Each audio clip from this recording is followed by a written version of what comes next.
Salut à tous les cookinotes, aujourd'hui je vous parle d'un autre de mes secrets de diététicienne. J'ai décidé de vous parler du petit déjeuner et de vous expliquer pourquoi je considère que le petit déjeuner n'est pas le repas le plus important de la journée.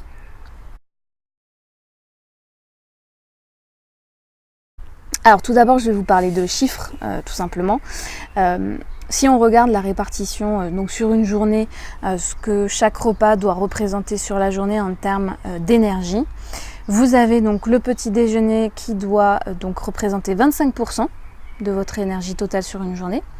Vous avez le déjeuner, on considère que c'est aux alentours de 40%. Et vous avez le dîner qui lui correspond à 35%. Vous pouvez, si vous faites un goûter, y intégrer. En tout cas, la part du goûter va prendre en général 10% de la totalité de l'énergie d'une journée et vous en chippez, vous retirez du coup 5% du déjeuner et 5% du dîner pour le goûter. Voilà, donc déjà si on regarde les chiffres, on se rend compte que c'est pas du tout petit déjeuner qui doit vous apporter le plus d'énergie pour la journée. Donc déjà pourquoi on dit que c'est le plus important ? Y a des gens du coup qui vont peut-être se dire bon bah je vais manger beaucoup plus au petit déjeuner qu'au déjeuner, et en plus je fais pas de goûter, voilà, à un moment donné ça devient ridicule. Donc toujours pareil, il faut arrêter de prendre les choses au pied de la lettre. Alors du coup moi je vais vous expliquer pourquoi en fait on dit que c'est le plus important. Et aussi du coup pourquoi il faut faire attention aux mots qui sont employés, en tout cas ce que les médias emploient, puisqu'ils font en général une vulgarisation et qui parfois peut aller dans les extrêmes malheureusement si vous n'êtes pas bien renseigné. Alors au final on dit que c'est le plus important, pourquoi ? Parce que ça vous permet de sortir d'une période de jeûne, c'est-à-dire que pendant votre sommeil, donc vous n'avez pas mangé. Et donc c'est important au réveil de couper en fait ce jeûne par un petit déjeuner. Donc il y a certaines études donc, qui ont été faites pour en fait expliquer la relation entre le fait de ne pas prendre de petit déjeuner le matin, notamment donc chez les enfants. C'était en fait associé à un risque plus élevé de devenir obèse à l'âge adulte. Alors évidemment, il y a plein de facteurs qui rentrent en compte, mais du coup on en a fait vite un raccourci et donc on a dit que du coup le petit déjeuner était super méga important et que si vous ne preniez pas de petit déjeuner, vous alliez forcément devenir obèse. Alors que c'est quand même bien plus complexe que ça. Mais c'est vrai que ça peut jouer un rôle, parce que déjà d'une part, il vous faut donc couper cette période de jeûne, il va bien falloir remanger à un moment ou à l'autre. Qu'il faut quand même y aller progressivement, que si vous vous mettez à manger l'équivalent de votre déjeuner en termes de kilocalories dès le matin, ça fait un peu beaucoup, donc on y va en douceur. C'est pour ça que le petit déjeuner représente 25%. Et que sinon, dans ces cas-là, autant manger l'équivalent, la quantité d'énergie qu'il vous faut pour une journée en une seule prise à midi, et puis comme ça, basta, on est tranquille, on a fait notre quota pour la journée. Il faut que ce soit quand même régulier dans la journée, tout comme l'hydratation, sinon ça n'a pas de sens. Donc il faut bien commencer quelque part. Donc voilà, ça permet du coup d'étaler en fait ces apports énergétiques tout au long de la journée. D'où l'importance aussi parfois de faire un goûter, mais ça sera peut-être l'objet d'une autre vidéo. Et du coup, ça vous évite surtout de vous goinfrer au repas de midi, parce que bien souvent ce qui se passe, et c'est en cela que le fait de ne pas prendre de petit déjeuner est souvent associé au risque accru de devenir obèse à l'âge adulte, c'est que ils se sont rendus compte du coup que les enfants en fait qui ne prenaient pas de petit déjeuner le matin, ne prenaient pas spécialement non plus de collation à 10h, puisque passé un certain âge, les collations ça fait trop bébé, alors on ne le fait plus à l'école. Et du coup arrive le déjeuner de midi, et alors là on se goinfre, on a tellement la dalle que du coup on va se jeter sur toute la nourriture, manger beaucoup plus qu'on ne devrait.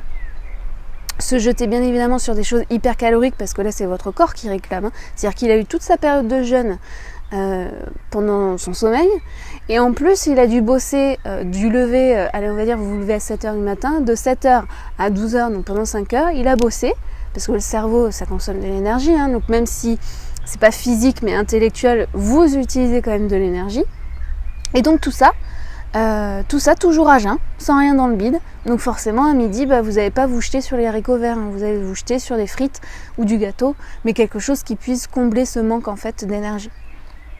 Sauf que c'est bien trop brutal et que du coup là c'est plus c'est votre corps qui appelle donc l'énergie, mais du coup vous allez en prendre beaucoup plus qu'il ne vous en aurait fallu, puisque là vous êtes en situation de famine et le corps lui il vous lance un signal de détresse.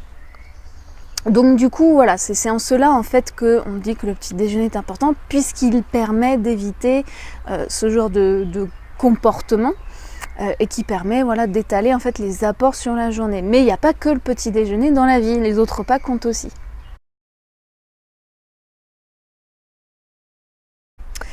Alors du coup maintenant que vous savez tout ça, dans la vraie vie comment on fait? Est-ce qu'on prend un petit déjeuner? Est-ce qu'on n'en prend pas? Gros dilemme. J'ai envie de dire, ça dépend de vos habitudes.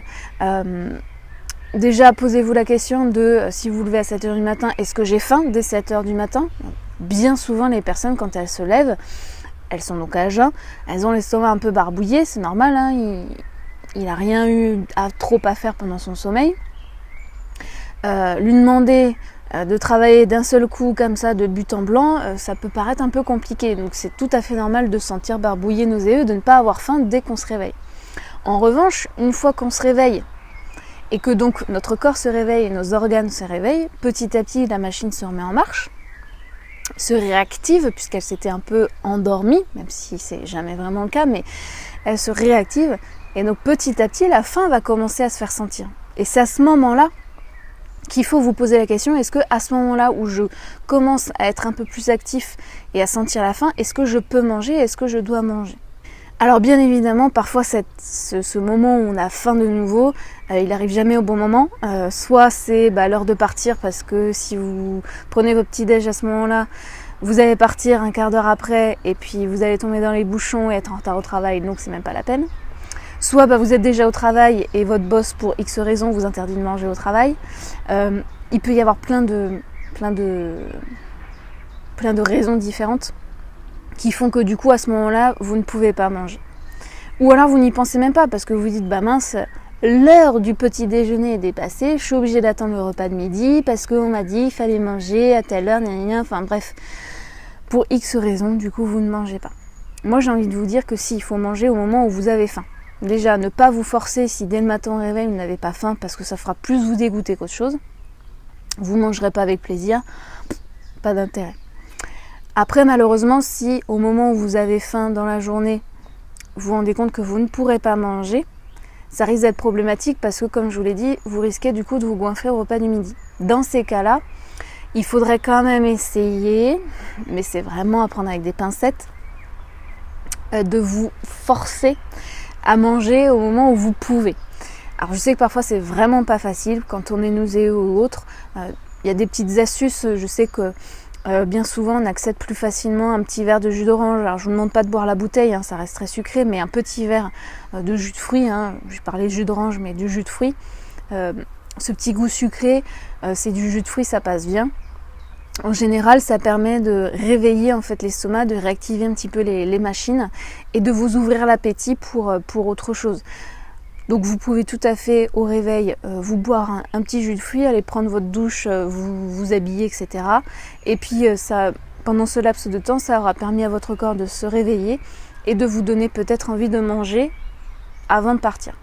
Après, si vous avez du coup l'occasion de manger plus tard, et bien alors faites-le. Il n'y a pas d'heure pour le petit déjeuner, l'heure c'est quand votre corps le réclame. Alors si du coup c'est au travail, c'est vrai que c'est difficile de tremper ses tartines dans son bol de café ou autre, mais vous pouvez, il y a plein de petits gâteaux petit déjeuner maintenant qui se font. Alors attention, il y en a qui sont très gras, très sucrés, mais il y en a aussi qui sont tout à fait bien, à base de céréales complètes ou autres, qui calent bien. Si vous pouvez manger un petit yaourt ou un petit fromage blanc ou une compote et en même temps à la pause café vous prendre votre thé ou votre café, voilà, ça vous permet de vous faire un petit complément, de tenir et surtout de vous caler et de tenir jusqu'au repas du midi. Alors après se pose aussi la question de malheureusement vous ne pourrez pas. Vous ne pourrez pas prendre le petit déjeuner parce que le matin vous avez essayé le coup du jus de fruits, ça n'a rien fait, vous êtes trop nauséeux, trop barbouillé, ça passe pas, remis votre café, ça passe pas. Dans la matinée, avec le boulot, tout ça, impossible de prendre une pause, impossible de prendre un petit déjeuner, vous êtes obligé de patienter jusqu'au repas du midi. J'ai envie de vous dire que malheureusement c'est le cas de beaucoup de personnes et qu'on ne va pas réinventer la roue et que dans ces cas-là, oui, vous allez attendre le repas du midi. Mais soyez conscient que vous risquez d'avoir envie de vous goinfrer et de vous ruer sur tout et n'importe quoi. Donc soyez déjà conscient de cette notion-là pour essayer de faire attention du coup à vos choix et vous dire non, là c'est vraiment trop de la gourmandise parce qu'en fait j'ai trop la dalle depuis trop longtemps. Je peux pas faire ça tous les jours, une fois de temps en temps ok, mais je peux pas me ruer, je peux pas bouffer des frites tous les midis, c'est pas possible.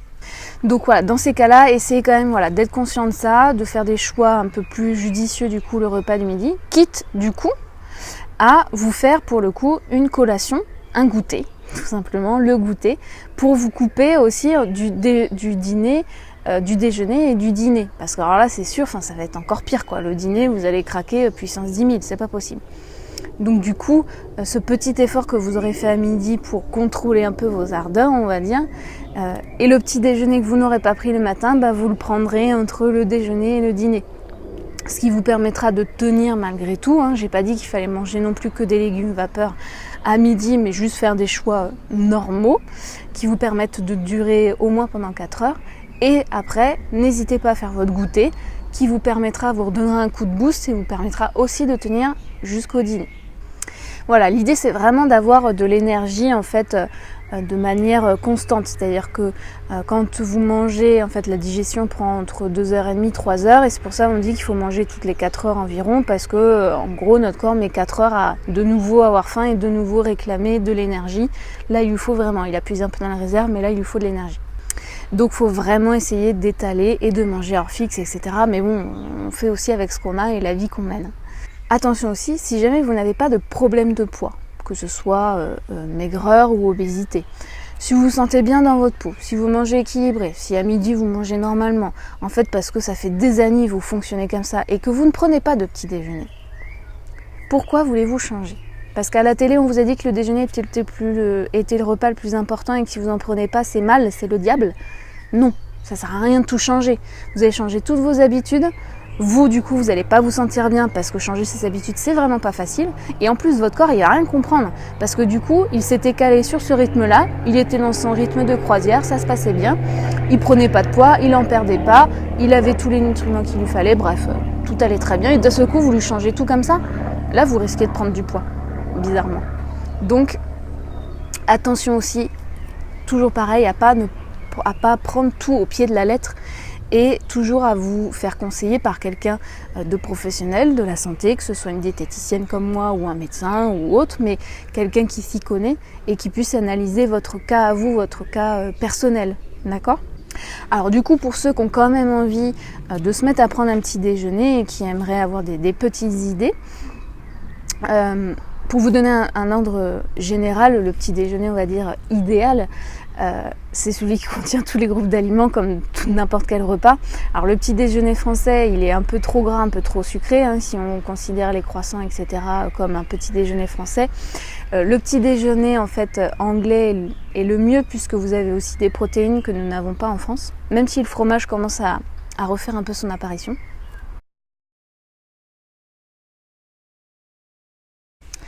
Donc le petit déjeuner idéal, c'est celui qui contient donc tous les groupes d'aliments, donc notamment des protéines. Donc ça peut être des œufs plats, des œufs brouillés, ça peut être du fromage, ça peut être des tranches de jambon, du saumon fumé, ça peut être plein de choses. Il contient forcément un peu de glucides. Alors un élément glucidique, c'est un élément qui contient donc des glucides complexes, c'est celui qui va vous donner de l'énergie sur le long terme. Donc ça peut être du pain. Alors attention, le pain de mie ou le pain blanc, c'est un indice glycémique assez élevé, et pour le coup, même si c'est des féculents, le groupe alimentaire des féculents, ça vous fait augmenter la glycémie en flash. Bon, ça c'est un autre débat, on pourra en discuter sur les indices glycémiques. Mais voilà, il vous faut quelque chose qui vous tienne au corps. Donc voilà, ça peut être du pain, ça peut être des céréales, ça peut être des gâteaux, voilà. Attention au sucre, au gras, mais voilà. Il vous faut une boisson, puisque toujours pareil, on a parlé de repas, le fait que le corps était donc à jeun pendant toute la nuit, mais il était aussi du coup au niveau de son hydratation et de l'eau. Donc vous avez besoin de réhydrater au réveil votre corps. Donc café, thé, de l'eau tout simplement. Attention bien évidemment au sucre que vous mettez dedans. Et c'est bien aussi d'avoir un peu de fruits. Ça peut être des légumes aussi, hein, peu importe, juste histoire de vous donner voilà, un peu de fibres, un peu de vitamines. Voilà, le problème des fruits, c'est que c'est vite très sucré, notamment si vous le prenez sous forme de jus de fruits, mais vous pouvez très bien prendre un fruit classique, il n'y a pas de souci. Et pour les gens qui prennent des produits laitiers, un fromage blanc c'est super, parce qu'en plus ça vous apporte des protéines, donc ça vous cale, c'est pas mal les protéines, ça a un effet assez cétogène. Donc voilà, le fromage blanc c'est pas mal. Donc vous pouvez vous faire un petit déj hyper complet, hein, n'oubliez pas un peu de matière grasse parce qu'il faut des matières grasses aussi. Mais voilà, ça peut aussi vite vous prendre du temps, donc ça va dépendre du temps que vous avez. Si jamais vous n'avez pas trop le temps le matin mais que vous voulez quand même vous prendre un petit quelque chose, ou en tout cas un peu plus tard dans la journée, ce qu'il faut prendre au strict minimum, ça va être une boisson pour vous hydrater. Ça c'est vraiment indispensable, c'est dès le matin au réveil, il faut commencer à s'hydrater, il ne faut pas attendre midi parce que ça c'est pas possible. Donc une boisson. Et alors en général, je sais que ce qui marche bien c'est les petits gâteaux. Vous avez la marque Lu, les petits déj, les petits gâteaux, petits déj de Lu qui sont pas trop mal. En général ils sont céréales complètes.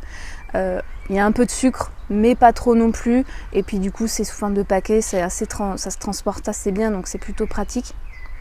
Ils sont pas trop mal, on va dire. Voilà, et idéalement un fruit pour vous tenir aussi. Après, ce qui se fait aussi beaucoup maintenant, c'est les breakfast bowls. Vous en avez beaucoup aux États-Unis. C'est donc des bols avec bien souvent du fromage blanc, des céréales complètes type muesli, flocons d'avoine ou autre, des morceaux de fruits frais. Pas de sucre ajouté, ou alors peut-être une cuillère à café de miel ou de sirop d'érable par exemple. Mais si vos fruits sont déjà sucrés, normalement il n'y a pas besoin. Et voilà, et ça vous fait un petit déjeuner qui regroupe un peu tous les éléments, qui est assez complet, qui surtout va bien vous caler. Et vous avez tout ça dans un petit bol. Voilà, c'est assez facile, assez rapide à préparer. Ça c'est si vous pouvez le manger en tout cas chez vous. Voilà. Bon voilà, c'est tout ce que je voulais vous dire sur le petit déjeuner. On pourra en parler des heures si vous voulez. Si vous avez des questions, n'hésitez pas à les poster en commentaire, j'y répondrai avec grand plaisir. Si jamais vous avez envie d'avoir toutes ces infos par écrit, je vous ai fait une petite fiche qui résume un peu tout ça. Donc vous y avez accès en cliquant sur le lien que je vous mettrai dans la description de la vidéo. Donc il suffit juste de renseigner votre mail pour que je vous envoie par mail le lien pour accéder à la fiche. Moi je vous conseille de les imprimer, c'est pas mal de les garder, vous pouvez après mettre des annotations, revoir la vidéo, enfin voilà, ça vous fait quand même un petit cours en fait. Et puis surtout si vous voyez que cette vidéo pourrait intéresser d'autres personnes, partagez-la sur les réseaux sociaux. Vous avez ma chaîne YouTube, vous avez la page Facebook Les Coquineries d'Aurélia, et vous avez aussi le blog lescoquineries-d'aurélia.fr où vous retrouvez des articles, d'autres vidéos, des recettes, les produits, les coachings que je peux faire ou autres. Donc voilà, je vous invite vraiment à y aller. Je vous souhaite une très belle journée, je vous dis à très vite pour une nouvelle vidéo. À bientôt.